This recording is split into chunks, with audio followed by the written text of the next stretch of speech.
Nabi Muhammad lahir dalam keadaan makhtun, langsung dikhitan.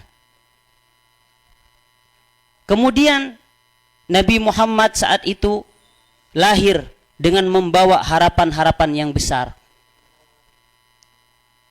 Nabi Muhammad saat itu ketika Thuwaibah mengetahui Sayyidah Aminah telah lahir, Thuwaibah sangat bergembira saat itu.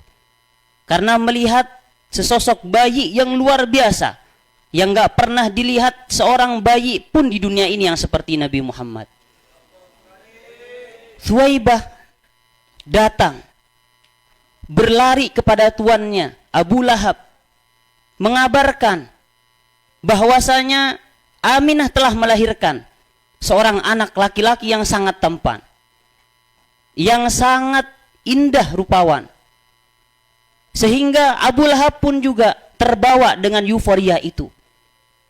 Abu Lahab memiliki keponakan yang ditunggu-tunggu saat itu. Abu Lahab bergembira, sehingga spontan Abu Lahab memerdekakan Thuwaibah saat itu. Kemerdekaan saat itu sangat mahal. Seorang budak ingin merdeka itu harus dibayar mahal. Harganya tidak murah. Tapi saat itu saking bahagianya Abu Lahab, spontan memerdekakan Thuwaibah yang memberikan dia kabar yang sangat gembira itu. Abu Lahab membuat pesta besar-besaran karena kelahiran baginda Rasulullah sallallahu alaihi wasallam. Kemudian setelah kejadian itu ada seorang sahabat.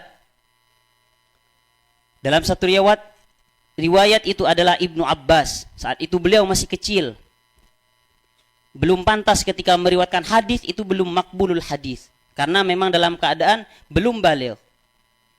Saat itu beliau bermimpi Abu Lahab, dan beliau bertanya kepada Abu Lahab, apa yang Allah lakukan kepadamu? Sehingga Abu Lahab mengatakan, aku disiksa habis-habisan di neraka. Akan tetapi yukhaffafu adabi fi kulli yaumil itsnain. Siksaanku diringankan setiap hari Senin. Bukan dihilangkan siksaan, tapi diringankan. Maka dari itu sebagian ulama mengatakan kebaikan dari orang non-muslim, dari kafir, itu juga bisa bermanfaat nanti di akhirat. Minimal meringankan siksaannya.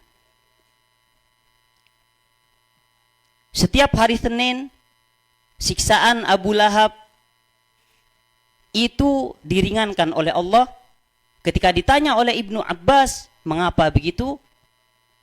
Karena kebahagiaanku ketika Muhammad saat itu lahir. Jika Abu Lahab yang menjadi musuhnya Allah dan musuhnya Rasulullah, yang nasnya jelas dalam Al-Quran, tabbat yada abi lahab, yang pasti celaka, dengan sekali bergembira kepada baginda Nabi Muhammad, diringankan siksaannya setiap hari Senin. Lalu bagaimana jika dengan orang-orang yang setiap hari di dalam sholatnya membacakan sholawat kepada Nabi Muhammad, dan dia merindukan Nabi Muhammad, lalu dia mati dalam keadaan mengesahkan Allah subhanahu wa ta'ala. Bagaimana pahalanya? Bagaimana balasan Allah subhanahu wa ta'ala?